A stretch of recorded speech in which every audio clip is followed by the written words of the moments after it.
Speelt Femke Wiersma Russische roulette? Matten de Friese boeren haar zwaar maatje? En wat voor consequenties had de bezuinigings op onderwijs? De Frieske Wieken, my Roelof de Vries. Vanuit de huiskamer van Friesland is het weer tijd voor de Frieske Wieken. En dit binnen Joet mijn gasten. Hij wie de jongste lisloeker van de BBB, wie de filmster in de Friesland-doc in alle steden. En is nou de opvolger van Femke Wiersma als deputaire. Abel Kooistra, graag ja of nee? Wiersma is de beste minister van Landbouw ooit. Ja. Tuurlijk. Hij is uw politiek anker, jonkende omroep. Ik warber bij het Europees Bureau voor Lietse Talen. Hij is op het top Fries, maar binnen in Steenwijk. Onno Valkera. Ik verdijd de stelling. De minister van Defensie adviseert u om een neetpakket in huis te hebben. Dat heb ik al lang. Nog net. Nog net. Domme nog dan, maar nog even nog eens. Zij studeerde onderwijskunde, is Hikke en Tuin in Brabant. En is directeur van de Academie Primair Onderwijs onder NL Stenden. Jatine Kuipers, welkom. De NL Stenden gaat toch de bezuinigingskopke onder? Nee. Dit binnen mijn gasten en dit weer de Aroene Frieske Wieken. Spanning in tenaat. Het dwarp jet de komende weken of de nam daarin om jou nou al als net naar gasboor je mij. In het dorp, we zijn tussen helemaal klaar met die vraag. Ja. Veel frustratie in Friesland. Er binnen haast alle dagen wel meldingen van vertragingen op de Frieske sneldieken. Nou, het is nog mooi betiet, een uur of zo. En we zullen jullie eens even de proef op de som nemen. Ik ben intussen op de A-zon en het verkeer rijdt hier heel stadig. De ravage is grut naar de brand in Wolvengeer die 30 garageboxen in de Jeskelij. De emoties rennen op. Zijn dreamauto is in vlam opgongen. Een orenhierder van 2 garageboxen is zijn motoren kwijt. Nou ja, tussen de 20 en 30.000 euro. Wat nu? Ja, niks. Je kan er niks aan doen, toch? De Ljouwerter Vleerbasis is stierenwichtig voor de verdierening van Nederland en van Europa. Minister van Defensie Ruben Brekelmans die zei dat Joet in de trekkende reden van Friesland. Ja, de realiteit is gewoon dat we meer vliegbewegingen nodig hebben. Dat een F-35 dat die meer ruimte nodig heeft dan de F-16 in het verleden. Dus dat zijn allemaal realiteit waar we mee te maken hebben. Ja, dit weer de Aroene Frieske Wieken. Oernij Jum Aroene Frieske Wieken. Abel Kooistra, deputaire in Friesland. Wat houdt jou in de besnijding deze week? Nou, gisteren hebben wij de nieuwe beleidsbrief landbouw presenteren. Ja, dat weet je direct al. Noffelijk workje in Friesland.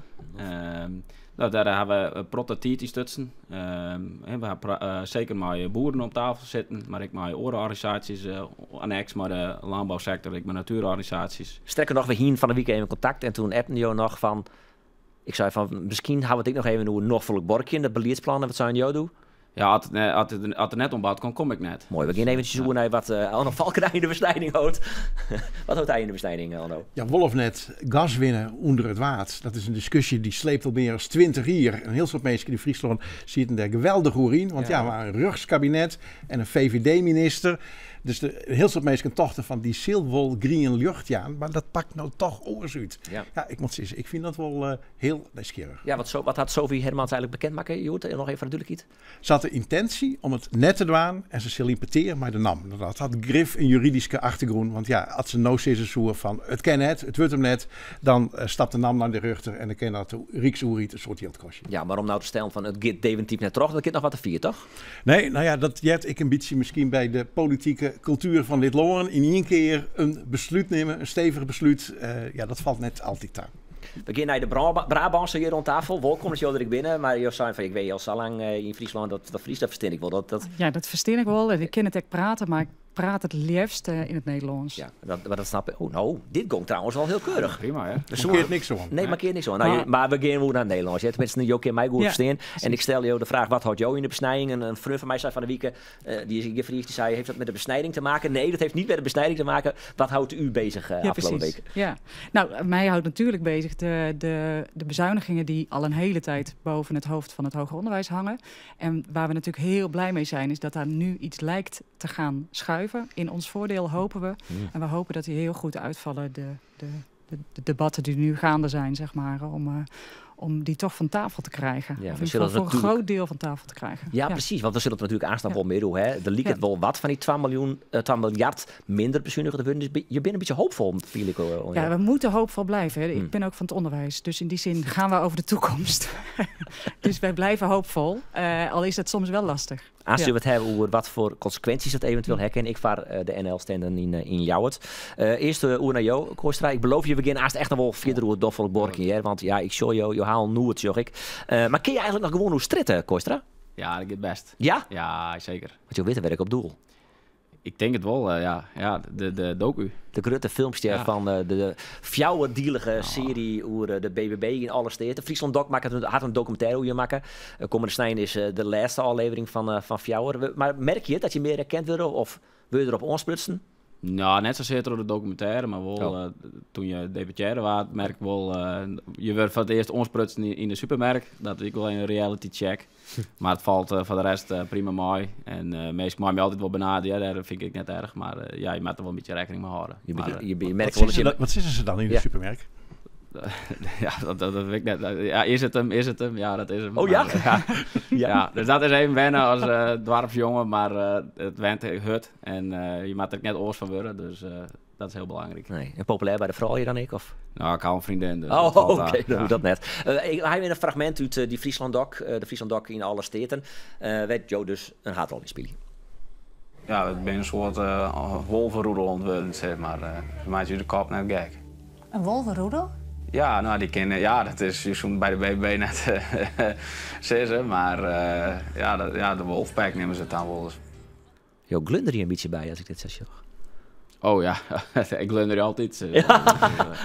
Je meer positief mees. Soms wel, ja. Maar waarom, de Wolfpack, dat komt van, ja, ik ben sportslagjouwer en Jo bent een liefhebber van hutfietsen. Ja, we beginnen van voren nog hoe dookje en jookje, maar we slitten om Jood dan. Wolfpack komt eigenlijk een beetje van een Belgische fietsfietsploeg. Dat echt zien werd als een Wolfpack. You love hem or you hate hem. Maar ze zijn wel heel succesvol. Is dat een beetje de vergelijking dan? Nou, wel een beetje. Daar refereer ik wel wat naar. Ik ben een enorme wielerliefhebber. En dat is de benaming van een bepaalde wielerploeg. En dat is ook een beetje wat we nog steeds wel maar de BB-fractie zien. Toen als fractievoorzitter bij Gelieks natuurlijk. Is wel dat we heel hecht binnen en we wel echt resultaatgericht winnen. En we willen echt de verhoring voor het BBB bewerkstelligen. Ja. Dus ja, daar kom je op deze misschien wel wat ongelukkige vergelijking. Zeker nou dat er wat minder beschermd is, de wolf. Ja, maar dat nog even hij is wel typerend. Ja. Onno de Wierst wensje in Den Haag voor het stikstofdebat. Kisto uitlezen wat er nou concreet uitkwam is. Wat het stikstofdebat opsmieten had, is concreet, een soort frustratie, argwage, lulkens, vernuvering, misschien ik wel een beetje bewondering, maar vooral een heel breed scala on emoties. Maar wie ik op zoek naar iets concreets, ik jij hier alleen nog maar emoties, maar even een punt noorsnijden bijvoorbeeld. Is er een oplossing voor de aannemende pasmelders? Nee, er is net een echte oplossing voor de pasmelders. Nee. De pasmelders die krijgen een individuele zaakbegeleerder. Maar dan wat ik een watskip verkondigen, toch minister Femke Wiersma, ze zei van ja, wij zullen net alle pasmelders helpen kennen. En dat is heel wat oors als wat in het verkiezingsprogramma stier van de BBB. Want daar stier, alle pasmelders worden ogenblikkelijk gelegaliseerd. Dus om die verkiezingsbelofte, ken ze haar net horen. Nee, als nog even via doen in die pasmelders, dus krul een voorzichtige nee op. Oplossing van stikstofuitstoot, iemand omleeg, is er een oplossing van Kaam? Een oplossingsrichting, een tinkrichting, maar nog net echt een sluitende oplossing. Binnen er uitkeepregelingen Kaam van boeren? Die binnen onkundigen. Maar boeren kennen haar er nog net op inschul. Kooistra. Ik krul je draaien voorzichtige nees op. Weinig concreets. Wil je hier nou vrolijk van dan? Ja, vrolijk weet ik net dat de juiste gemoedstoestand is. Nee. Je wil soms heel snel door de bocht. En ik denk voor de pasmelders in je leven dat probleem juist er al oplost. En ik zeg wel in de minister, ik had je de brief erbij pakken. Dat er een minister zit die dat ik heel graag wil. Maar het gaat er om dat je, zeker bij de pasmelders, die in 2000 illegaal verklaard binnen door de rechter, door de reet versteer. Die hebben wel verlet van een duidelijke legalisering. Kun je nog even lezen wat pasmelders binnen? Want net Elsen in Witte natuurlijk. Pasmelders zijn boeren die in het tiert van de pas in het programma aanpak stikstof een melding dient hebben voor een verromming in hun bedrijfswerkzaamheden. Die binnen 2019 is ontrund dat dat net helemaal vol conform de wet is, omdat het natuurverslechtering daar net maar uitpoetst worden koers is maar. Dus die ben nou boeten hun harde schuld om, want ze hebben wel van de oerhiet daar een vergunning van gekregen of een legale status verkregen. Maar ze boeten harde schuld om toch illegaal worden van datgene wat ze destijds melden. Ze worden nou gedoogd als het ware, terwijl ze iets toch uiteindelijk net mooi. Ja, daar wel. Ja. En die gedoogregeling, die rint touw. Die rint takken al. Ja, maar dus, toch in je maat. Ja, en die termijn wil de minister nou verlengen, maar in periode, maar het is de vraag of dat wel kan. Dus er zit nou echt tijdsdruk op. Ja, en, hij is eigenlijk maar 3 jaar verlengd. Ze willen het maar 3 jaar verlengen, maar dat moet nog regelen worden. Dat zal dan maar een speciale neetwet moeten. En dat moet er nog tot de Tweede Kamer, die er heel kritisch naar schuurt. Ik tot de Eerste Kamer, die ik heel kritisch is. Dus het is alweer spannend, verslag het dat wel. En Mobilization for the Environment, actiegroep van Johan Vollebroek, die had al aankondigen dat er maar een tsunami om een handhavingsverzieken commerciël. Oh jee, ben je al bang? Ik ben net gauw bang. Nee, ik vind gewoon schrijnend hoe de situatie nog valt uit van deze groep boeren. Maar wat ik krijg mooi begonnen is, ik zie een minister die er maar ontslag wil. En ik zie dat ik in die brief die ik naar de Kamer en waar ze in de Kamer debatteert heb, is de oplossing waar het eerst zijn, dat kan maar generieke opkoopregeling. Het woest aantrekkelijke bad van minister Van der Wal. Op dit stadium is dat net genoeg, blijkt dat net genoeg te wezen. Dat vind ik een pijnlijke constatering, want daarmee kom je eigenlijk al een belofte net na. Ik zie wel nog een minister die meer, die zei, ik heb meer tijd nodig om juist op een robuuste manier, en dat is ook wat MOB vreegt, om een robuuste manier die pasmelders te legaliseren. Ja, daar zit ze naar alternatief, naar meer dan maatwerk. Ik denk dat dat wel een positief ding is. Ja, we hebben natuurlijk liever het antwoord gewoon, we gaan ze legaliseren. Nou, ik zie me even een afvraagje. Wat zit er in dat verkiezingsprogramma van BBB? Nou, kijk hoe deze pasmelders.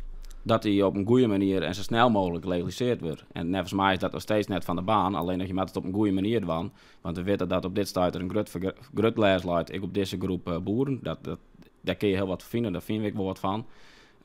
Maar hens zet ik, daar wil ik inzetten op bijvoorbeeld op een rekkundige hondengrens van IMO. En ik word net heel technisch meidje, maar dat is wel budget voor de pasmelders van een heel groot pad. Dat je maar bij wijze van spreken in je pennenstreek ze legaal meidje kennen. En dat is wat je wetenschappelijk is daar bewijs voor om dat te onderbouwen. Maar je moet het in dit land haast 130% onderbouwd hebben voordat je dat bewerkstelligen kennen. En dat het ook stand houdt. Hè, want ja, het luidt onder vergrootglas. Je wordt nou inderdaad wel heel technisch. Ik word heel technisch. Dat we me aanbevelen dat het juist net het was. Maar ik denk wel dat het een van de oplossingsrichting is. Tot het Onno? Er is jullie wetenschappelijk advies over opvragen. En het wetenschappelijke advies wie je doet van dat ken nog net op deze manier. En daardoor de minister nog net van oud te wieken. Dus dat is een oplossingsrichting. Ja, die kan ze net, denk ik, op heel korte termijn inzetten. In Friesland hebben we het over dik 200 boerenbedrijven. De provincie had er een belangrijke rol in als het gaat om het handhaving en begeleiding. Ja. Ik ben benieuwd hoeveel van die goed 200 bedrijven denk je dat je rijden kan, Kooistra? We zetten op alle bedrijven in, samen met Riek. En daar ben we ook op dit stadium mee bezig. We gaan nu een regeling krijgen van het legaliseringsprogramma voor de paasmelders. Daar kunnen we op dit stadium 22 paasmelders op papier maar legaliseren. Dat is 10%. Dat is 10%. Dat is net volle. Alles is mooi om op dit moment. Ja, het glas is heel vol. Ja, zeker. Maar we ben ik druk dwaande om per kaas te beschermen hoe we ze helpen kunnen. En jouw deze brief, ik werd onleiding tot. De minister vreegt op we moeten richting maatwerk. Dat is een trendbreuk, maar wat er jeder zijn is, want we gaan geen Riek oplossen. Nou, als provincie hebben we er zeker even voor, want ja, wij zullen die nood dat we die pasmelders op zo snel mogelijk legaliseren. Maar ik denk wel even, je bent boer en je bent hier van die pasmelders, dus je zit de boet. Dan kan je geen lening van de bank krijgen bij je zit echt boet in je eigen schuld om in een bepaalde rotsituatie. Dan stem je misschien wel BBB om, dat in het verkiezingsprogramma staat van, nou, we gaan het al hier van tafel vegen. En nou is een minister en een deputaire ik nog, maar goed, vooral die minister, die zei van, oh, zorg nou even 3 jaar, zorg wat er aan. Dat weet je toch niet van dat is wel platslijn. Nee, dat klopt. Nee, ze zei, ik ga juist extra tijd nodig om dit zo snel mogelijk en goed mogelijk maar dan is er nog geen oplossing en nog geen tijd voor. Nou, de oplossingen die jij er verkondigd binnen, die zijn blijkbaar net goed genoeg op dit stadium. En wat Valkenaar zei, ja, je moet op zoek naar mogelijkheden om die groep mensen waar je van zijn hebt en waar de oerhiet van zijn hebt. Het is net alleen de BBB-fractie, maar binnen de oorfractie die het zijn het trouwens. Maar de oerhiet had zijn, we gaan ze legaliseren. En die taak, die wordt nog wel, die verplichting, die wordt nog wel invulling, jong. Ja, maar er komen er 2,5 miljard beschikbaar voor het uitkeepje van die boeren. Is dat genoeg, denk je? denk je ook? Dat is, daar pak je mee wat breder dan alleen de paasmelders, denk ik. Dat is een van de maatregelen die... om net alleen paasmelders. Nee, natuurlijk. Ja, dat zullen wel heel volle wijze. Nee, ja, klopt. Ja. Nee, want het UKEP is natuurlijk net alleen voor paasmelders de oplossing. En ik denk dat, als je inderdaad het bredere plan, het vervolg op nationaal programma landelijk gebied zeggen, is wel dat er hier en daar boeren binnen die vrijwillig ophouden willen. Ja, die mij op een goede manier daarin ondersteunen. Maar ik zeg, Den Jonk en ik, heel wat ontwikkelpaden, waar behoren de landbouwsector, maar ik met andere partijen in het landelijk gebied maar verder kennen. Ja, maar nou had voorzitter Hendrik Galema van de Agrarische Jongeren Friesland had zo'n 3 jaar lang gedogen. Dat is eigenlijk een oplossing. Had hij daar een punt in? Ik snap wat hij bedoelt. Gedogen komt voort dat je het probleem net oplost. Maar de minister hier zei, wij lossen het op. En dan ben jij weer bij de rug te staan. En dan is er geen mogelijkheid meer op te gedogen dan maar je handhaven. Ja, wil vallen heb ik net aan, hè? Ik wil de pasmelders net afvallen. Nee. En daarvoor is dit heel belangrijk. En ik snap dat de pasmelders op dit moment dat misschien net zien kennen. Maar de Bingwon, die lezen er wekker van. Heel protte, want wij hebben keukentafel, peterenhand. En ik zal echt wel melden dat is net lichte kost. Dat is heel zwaar emotioneel. En we hadden wel zo de taslagen naar verre hoor. Ik denk dat dit haast wel dit zijn onschurkt. Of dat het al gewoon zo is. Maar dat ze de tijd leren. Ik denk wel dat het nou tijd is om ze op te lossen. En wel mijn zaakbegeleider, die hebben je... Ze willen dus eigenlijk kordaat behandelen, die pasmelders. Kun je dat stellen? Nou ja, er is no minister die het kordaat oplossen wil. Draaien gedoog is kordaat. Dat weet ik net. Ik ben net altijd goed in de gesprek, maar ik zeg gewoon, die wordt praktisch, maar die wordt goed oplossen. En daar kunnen zaakbegeleider kunnen mij helpen, omdat elk geval, enkel pasmelder is gelijk. Hetzelfde met boeren.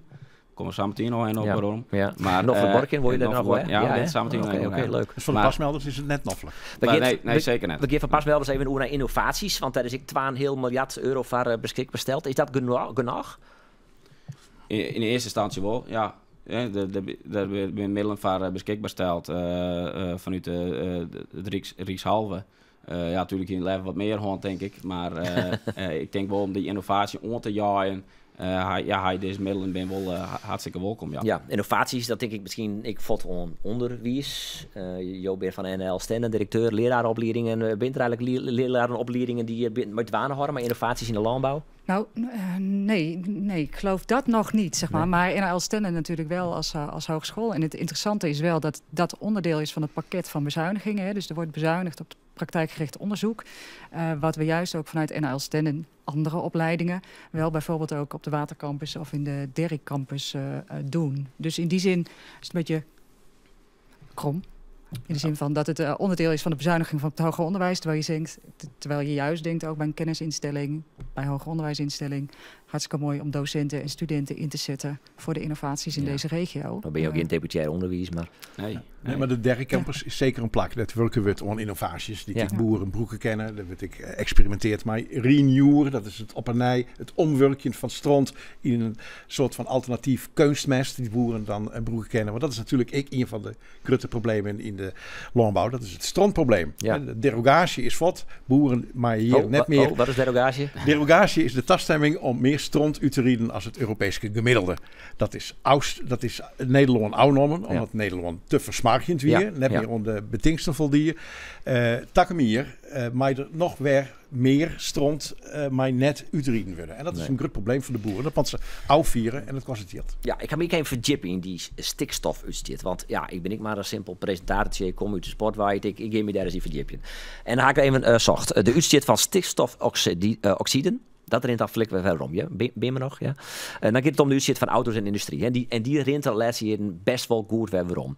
Maar dan geven wij de uitstoot van ammoniak. En dat is dan weer de uitstoot, die komt uit mest. En die rent zo'n 2004 eigenlijk haast net weer waarom. Een heel liet spietje. Hoe is het dan toch mogelijk dat ze vanuit die industriewaai, dat het wel slaget, maar vanuit de landbouw en de boeren, dat net slaget? Nou, dat is heel simpel. Het is maar krijg van wanneer je weer Schengen, 2004 of van de jaren 90. Ik denk dat de landbouwsector de eerste sector wie die de reductie al maken heeft. Doe wel, dat klopt. Ja. Dus je zit er nou glas heel vol. Ja, glas zit zeker. Ik lef dat het vol zit. Maar hij gelijk, dus ja. Maar het gaat erom, die sector had al een heel grote stap zetten in reductie. Net alleen voor stikstof, ik in emissies. En ja, je zit nog op het laatste stukje en dat kost het wat meer. Maar daar ben ik de badenpaan omdat het dan kom ik weer waarom op innovatie. Ja, hoe dan? Ja. Nou, op innovatie, ja, je kent het op technische manier, op technische innovatie. Ja, je hebt mestkrakers, we maken stikstof tot 60% in de emissie reduceren kunnen. Okay. Maar je ken ik maar het voerspoor, wij winnen manje. Hoe manje bij het veevoerdebat, heel nieuwsgierig in op het woord. Een zeil voor enthousiaste jonge boeren. En die hark je dan naar een verluchting van veevoerproducenten. En het gaat net alleen nog oer van hoe je de kei zo volle mogelijk kracht voert en hoe hel je er zo volle mogelijk monken uit. Nee, we het echt zoeken naar alle je verschillende opties om te bewerken. Dat ken ik mij agrarisch natuurbeheer, dat ken een pad van het inkomen wezen. Je kan ik inzetten op vogeltjelonnen. Dan kun je ik als boeren vergoeding verkrijgen. Het gaat er eens om van dat bordje, dat moet een beetje in balans met de natuur. Ja, en dan moet ik zeggen dat de uitgangspositie daarvoor is in Friesland volk gunstiger als in het zuiden van het land. Dus dat je zeggen naar het derogatieprobleem, het verliezen van die tasstemming. Ja, dat komt vooral toch andere regio's in Nederland. Niet als Brabant, niet een stuk verzwarger binnen als Friesland. Dus in Friesland is dat in principe oplosbaar. En daarom wordt er in die nieuwe notitie van Abel Kooistra, ik pleiten voor een soort van regionale derogatie. Ja. Maar ja, dan wil je dat van krijgen, dan moet minister Femke Wiersma daar groene lucht voor krijgen in Brussel. Ja, die Femke Wiersma wie drok in het debat, Aroene Wensje, wist ook ik bij weer eens ze kreeg een soort kritiek, waaronder kost iets van de Partij van de Dieren. En het passysteem is daar echt een goed voorbeeld van. Bewust opgetuigd stukje om de vee-industrie in stand te houden. Juristen zeiden toen al, doe het niet, want dit wordt straks gewoon weggeveegd door de rechter. En zo gebeurde ook. Dus problemen met de pasmelders die ontstaan door dit soort politiek. Russisch roulette politiek. Wat is Russisch roulette in dit geval? Ja, Kostic vindt dat het ministerie van Landbouw en zeker de minister dat die Russische roulette speelt met de belangen van de pasmelders. Want zij zegt ze al volle langer onkomend van ja, dat dit op een kop verkeerd niet is zo. Begin deze week op die joen in het woord sputs ik maar een jonge boer. Die had ik uitwrijden in de tijd dat het spelen. Die kreeg het doel van zijn gemeente te jaren. Van de hoest alleen nog maar een melding te doen. Een natuurwetvergunning hoeft net. Alleen nog die jonge boer. Hier Tassingelok, een strenge bedrijfsadviseur van de accountant. En die zei tegen hem, jongen, als ik daar weer zoek het risico net nemen. En hel je die natuurwetvergunning nog maar. Dus dat is die boer die had die extra inspanning die en die is nou hartstikke blij dat er geen pasmelder is. Ja. Noffelijk Borken. 30 seconden krijgt hij het om eventjes te vertellen wat er nou krijgt in dat beleidsplan. In het appje nog 44 seconden. Ga ik dat zijn in het appje? Ja. Nee, dit is fake news. Dit klopt daar hebben we vorige week over. Ja, precies. Je wordt er steeds hoe nee, dan hebben jou 40 seconden om te praten over Noffelijk Borken. Wat is het belangrijkste punt uit dat beleidsplan? Het belangrijkste punt dat is dus leidend principe boerdiversiteit. We hebben een heel diverse landbouwsector in onze provincie. En wij willen richting 2030 de landbouwprovincie wijzen van Nederland. En daar zit boerdiversiteit een leidend principe in wijzen. Wat houdt dat in? We hebben een heel breed scala aan bedrijfstypes in onze provincie. En als provincie willen we in volle breedte al die soorten bedrijven. Daar willen we bij beleid faciliteren, stimuleren om toekomstbestendig en robuuste mensen richting 2030. Dat geldt ik voor intensieve boeren? Dat geldt ik voor intensieve boeren, maar dat geldt ik voor biologische boeren. Ik ken nog wel wat te min, en ik had het beleidsplan van een grutpad lezen, maar ik kan een paar pagina's oorslaan, van die 48, sorry. Ik zie nog wel wat te min waarom van hoe die hem die uitzit nou weer waarom brengen zullen. Dat viel ik net zo bot. Ik denk, dat is wel belangrijk. Ja, en daar zal deze beleidsbrief als een bouwsteen van vergeer van het landbouwperspectief. Want je hebt die 4 ontwikkelpaden in het boerdiversiteit. Dat is van high-tech gesloten tot maar biologisch plus. Nou, dan pak je in wezen de hele brede scope van boeren. En elke ontwikkelpaad die had de uitdaging, ik zeker richting de toekomst, om hun bedrijf toekomstbestendig te houden. Dus je moet naast van 1400 mol, naar 850, dat slag het wel. In wezen kun je het zo doen dat elk bedrijfstype die doet dat op zijn of haar eigen manier. En je als provincie, als oerhit, maar je dat faciliteren kunnen om die ondernemer die stap maakt lid. Maar die ondernemer maakt dezelfde stap en de ruimte, en dat is ook heel belangrijk, de ruimte hebben om die stap te maken. En in de landbouw is dat vaak wel het probleem. En dat denk ik dat de onderwijs ook wel onderschreven wordt. Is dat je dat net heel snel gaat. Je kan net van morgen al beslissen, ik ga het bedrijf zo inrichten. Dat komt heel nauw gezet. Dat gaat soms wel een generatie doorheen. En daar wil met deze landbouwbrief, omdat je sommigen hadden verschillende filosofie hoor, om dat te faciliteren, dat past. Ik maar de maatschappelijke opgiften die er wel binnen. Maar wat er in de samenleving speelt, hè, wat voedselzekerheid is echt een belangrijk issue. Tuurlijk. En daar zetten wij wel op in dat, maar deze beleidsbrief is dat ik primair de inkomstenbron. Hij pakt echt volle mee naar die school. Van de landbouwsector. Maar dat je meer maatschappelijk... vragen op dit verhaal. De Tweede Kamer had hier vaststelt, mijn Grutte meerderheid, dat alle boeren in principe groen-boen wijzen moeten. Een heel soort boeren in Friesland. Ik vind het wel heel nieuwsgierig, maar ik mat terug naar het volgende onderwerp. Want het is er tijd voor. Ja. Oké. Een bak mayonaise. Sorry Onno, het spiert me samen. Waar we bak mayonaise doen, maar nemen we elke week het nijs van onze website en onze app eventjes terug. En we kunnen goed nijs melden. Het is eindelijk Safir. Na 2 jaar praten had de gemeente van jou het maar een meerderheid voor de komst van de regionale opvanglocatie. Nijs de Vleerbaars is Lauwert Keersen. Het gaat om een opvang van 450 meesken. Gaat de vlaggen nou uitzien in Lauwert? Onno, is het feest? Ik denk dat ze heel blij binnen dat ze het nou van deze discussie jou binnen. Ja, we hadden haast elke uitzoeking in de roer. Ik heb er nou voorlopig even door ophouden, want ik ben er wel een beetje klein maar. Ja, ik denk dat dit nou echt wel clear is. Ja, clear is ik echt, ja? Ja. Oh, en het waard ik niet. Oké. Ja. De gemeente Ljouwert is hier weer Silix Corsaire afvalbakken committee het net meer vervangen. In totaal binnen er al 24 afvalbakken opblaast namelijk. Op die plakken we nou een stickerplaats bij de tekst: sorry, geen prullenbak. Deze prullenbak is tijdelijk weg vanwege een ongelukkige ontmoeting met vuurwerk. Maar geen zorgen, na de jaarwisseling is hij weer terug. Nou, Kruipers, daar schrikken die vandaan wel van, denk ik. Of nee? Denk je? U denkt van niet? Nee, ik denk van niet. Nee. Er ben geen student mee op school die afvalbakken opblazen?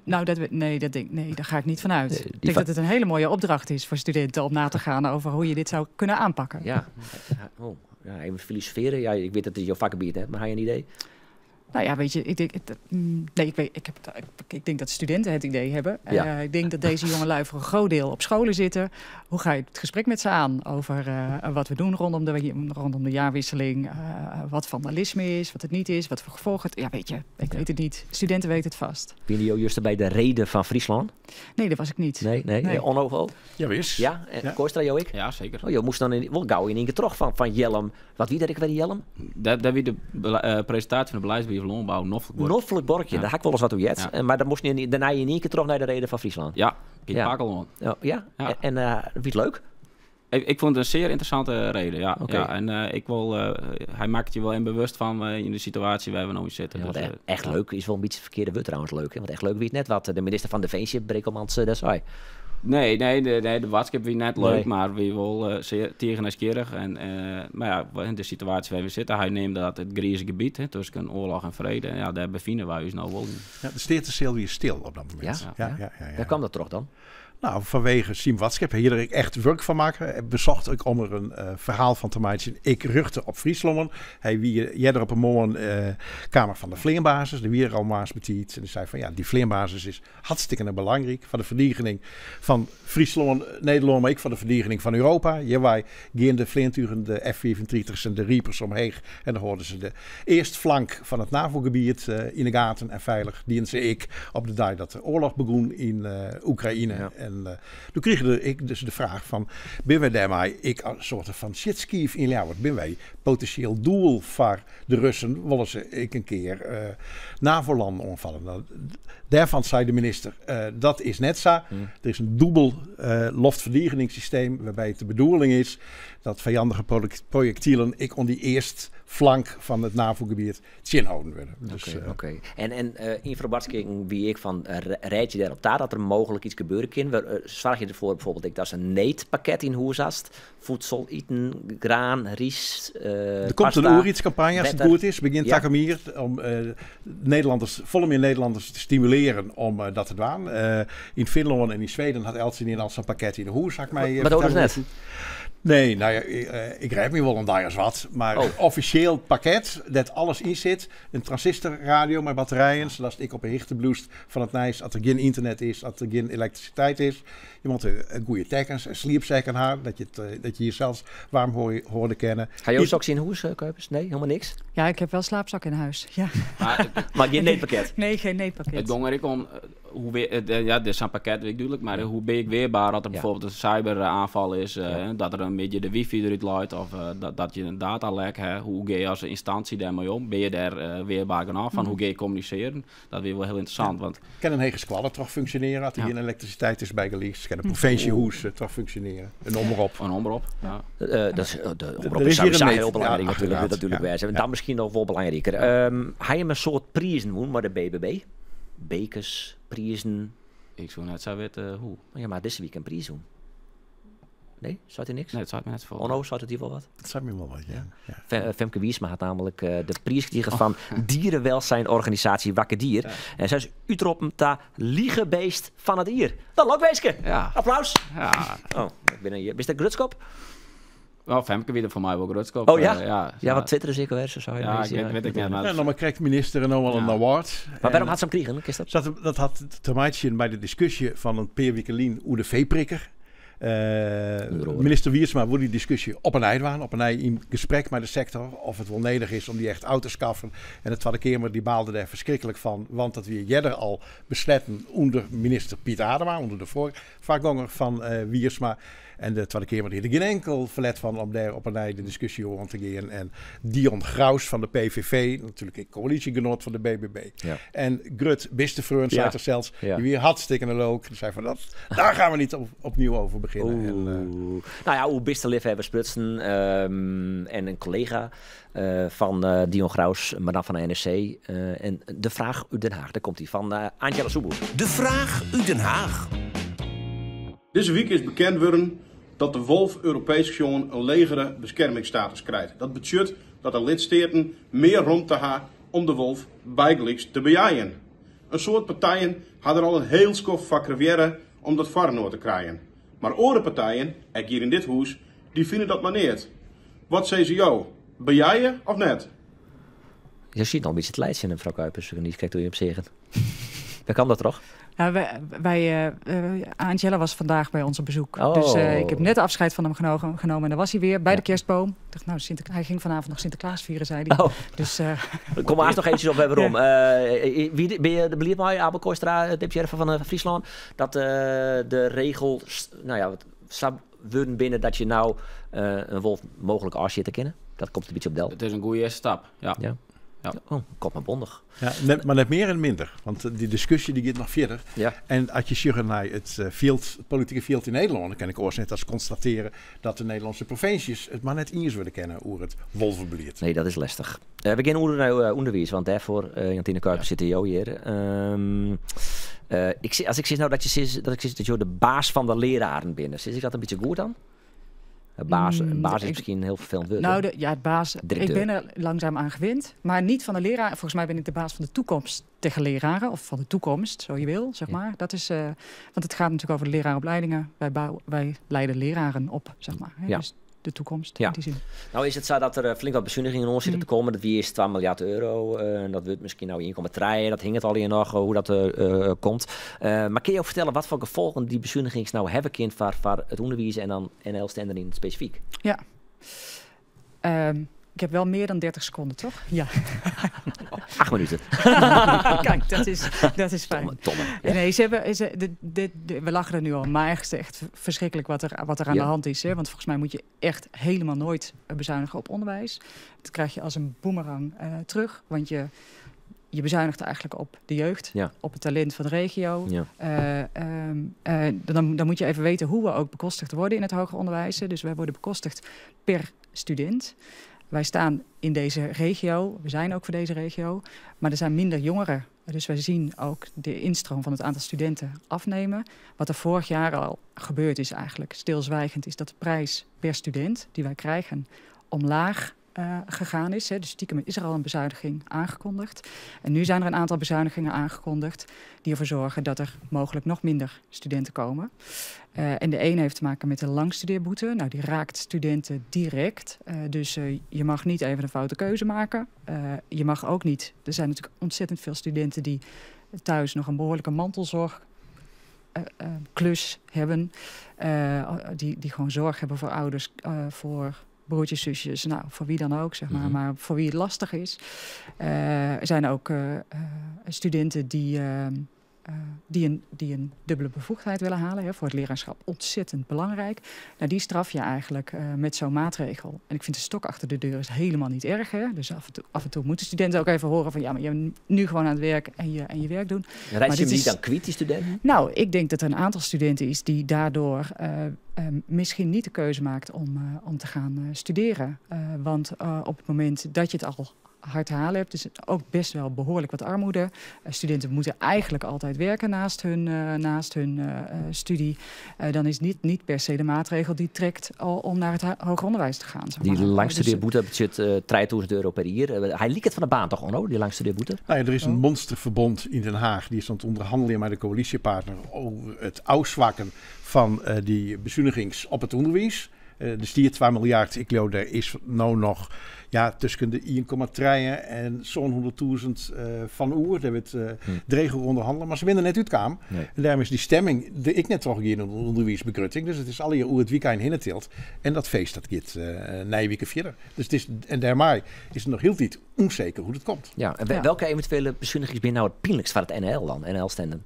Nou, ik vind de langstudeerboete echt het pijnlijkst, omdat hij echt de student raakt. Hè? Ja. Dus ons talent dat dus nu misschien niet de keuze maakt of later bestraft wordt voor het feit dat ze een verkeerde keuze maken of dat ze mentaal misschien minder goed in hun vel zaten. Nou, wat dan ook. Ja. Dat is echt het meest pijnlijk. Maar tegelijkertijd voor NL-stenden betekenen ook de maatregelen en bezuinigingen op mogelijk internationale studenten. Ja. Hebben dan grote gevolgen. Ja, om dat even helder te krijgen. Ja. Jullie hebben ongeveer 24.000 studenten. Ja, 23.000. Ja. En hoeveel daarvan zijn ongeveer internationale studenten? 3.000. Oké. Dus dat is een belangrijk percentage, kun je wel eigenlijk een beetje stellen. 10%. Juist. Ja. Dat is niet veel, of het is wel veel, zeg maar. Hè? Meer dan 10%. Maar je willen ze net kwijt, die 10%. Nou ja, we willen ze niet kwijt. Hoe belangrijk is het? Als er nou al hier, want door deze bezuiniging, het wordt een heel technisch verhaal, maar het komt erop deel dat als deze bezuiniging strok in, dan is de kans groot dat een heel soort van de studenten, of je maar de zoon van een emiraat wezen of zo, dat je die kwijtraait. Ja. Hoe slim is dat dan? Want je kan niks zeggen, het 10 tot 15%, ach boeien, maar dat... Nee, voor ons is het wel veel. Ja. En voor de regio is het denk ik ook veel. Want we hebben tekorten op de arbeidsmarkt. En we hebben steeds minder jongeren in deze regio.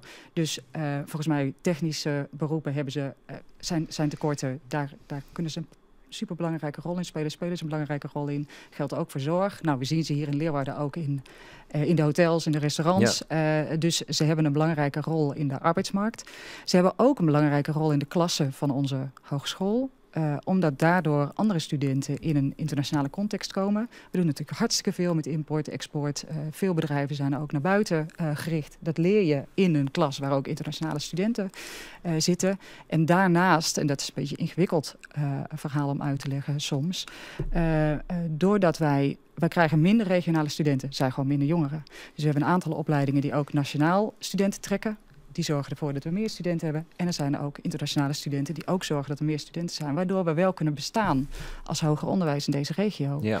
Kan het ook wezen dat er opleidingen verdwijnen? Nou ja, kijk, op het moment dat deze bezuinigingen boven je hoofd hangen. Wij hebben met de leraaropleiding een aantal hele kleine opleidingen. Opleiding Duits, opleiding Frans, maar ook opleiding scheikunde. En zelfs wiskunde en Nederlands. Dus voor leraar Nederlands, voor leraar wiskunde. Ongelooflijk belangrijk voor deze regio. Maar die kunnen niet uit op basis van de studentfinanciering die wij krijgen van het Rijk. Ja, en op oorlogplekken in Nederland binnen die al gewoon opleidingen sluiten. Ja, en dat willen we niet voor het noorden. Want op het moment dat je opleidingen verdwijnen, ze komen nooit meer terug. Maar die studenten komen ook nooit meer terug. Dus dan gaan er geen studenten hier meer leraar Duits doen of leraar wiskunde. Nee. Nou ja. Dat moet je gewoon niet willen voor deze regio. Nee, nou wat BBB-Kamerlid van Santen zijn dat dus kwam in de Greensregio's, Greens, Twente, Limburg, wol internationale studenten ondernemen, maar dat hield alweer net van Friesland. Abel Koester, hij je collega van de BBB alleen bellen. Ja, als ik maar wel ik ben namens BBB deputaire, hè? Dus ik moet een beetje objectief daarin blowen. Ja. Maar dat strijd je voor de belangen van de provincie. Bij BBB ja, dus, maar ik weet wel dat de contact... Je kom hier net onderuit, heb ik toch? Toch? Nee, nou, ik zit er nooit zeker voor onze regio, en zeker van Friesland, daar wel in hoe deze bezuiniging de regio raakt zullen. En ik weet wel dat er informeel contact is uit bepaalde fracties, maar ik maar de BBB-fracties, maar ik wil mijn orenfracties in de Tweede Kamer. Omdat die nood die wij hier hebben over de provincie en wat dat inhoudt voor onze onderwijssector. Wat dat inhoudt, die boodschap is wel duidelijk in Den Haag. Ja. Ben je nou een beetje positief voor de toekomst? Van de NL-stenden? Ik ben altijd positief. Je twijfelt wel. Ja, precies. Je mag ik eerlijk wezen. Nee. Ik ben wel. Ja, ik ben eerlijk, want ik ben een positief mens van huis uit. Ik mag ook in het onderwijs werken. Ik mag met jong talent werken. Maar als ik dan zie wat deze maatregelen doen met jong talent, dan vind ik dat de kansgelijkheid wordt hierdoor alleen maar minder. Ik bedoel, juist de studenten die niet een familie hebben waar veel al familieleden in het hoger onderwijs zijn, die nemen minder snel deze stap. Studenten die een zorgtaak hebben of die een armoede, die nemen minder graag die stap. Dus in die zin denk ik, ophouden hiermee. Ik kom uit Brabant, maar ik ben echt van deze regio gaan houden. Ik wil dus ook echt strijden voor deze regio. Misschien is daar nog wel... Komt de NL dan ook in gevaar? In die zin... Als dit hele pakket wordt doorgevoerd, dan gaan wij niet ons hele opleidingenportfolio in stand kunnen houden, denk ik. Dus dan krijg je een krimpscenario. En alles wat weg is, komt niet meer terug. Ik bedoel, zo is het ook. En wat betekent het dan voor deze regio? En ik denk, we hadden het er net ook al even over aan tafel. Je zou moeten kijken naar de kennisinfrastructuur van deze regio, de onderwijsinfrastructuur van deze regio wordt echt heel schaal. Op deze manier kun je niet kijken naar een andere manier van bekostiging voor specifieke regio's. En er hoort ook Zeeland bij, er hoort ook Limburg bij. Maar het gaat wat mij betreft over de hele noordelijke regio. Groningen, Friesland, Drenthe. Het klap worden voor Ljouwert als studentenstad. Ja. Sowieso. Het is net echt een bepaald positieve boodschap, zag ik van het weekend. Maar we beginnen toch het weekend in. Nee, maar het Monsterverbond, dat is er nog heel iets. En na je weekend onderhandelen ze verder. Dus als ze daar een compromis komen en ik... ik wil weer aanronden. Maar ik ben het nu wel heel erg met oneens. Nee, maar ik eigenlijk ik wel. Ik snap je punt ik wel. Maar ja, er is een tijd van komen en een tijd van gaan. Hoe ziet jouw weekend eruit? Oh, goede vraag. Dank je. Daar ga ik zo meteen over nadenken. Hoe ziet jouw weekend eruit? In elk geval een boek lezen, huishemelje, initiëren. Chris? Geen eetpakket? Nee, pakket. Hoe ziet jouw weekend eruit, Abel? Ik hoop dat de Heerenveen-wedstrijd punten binnensleept. Zul je mooi naar Tilburg? Nee, maar daar in auto. Nee, ik kom net. Collega Arjen Git. Ben je er Luut? Wat je het weekend was, Hille? Ik ga een heleboel sportwedstrijden zien. Dat is van mijn kinderen. Mooi. In Akrum? Onder andere. Oké. Bedankt voor je komst, Jatine Kuipers, Onno Valkenaar en Abel Kooistra. Volgende week is er vanzelfs weer een nieuwe Frieske week. En dan zit hier onder de burgemeester van Ljouwert, Sibrand Buma. Want dan, hoi.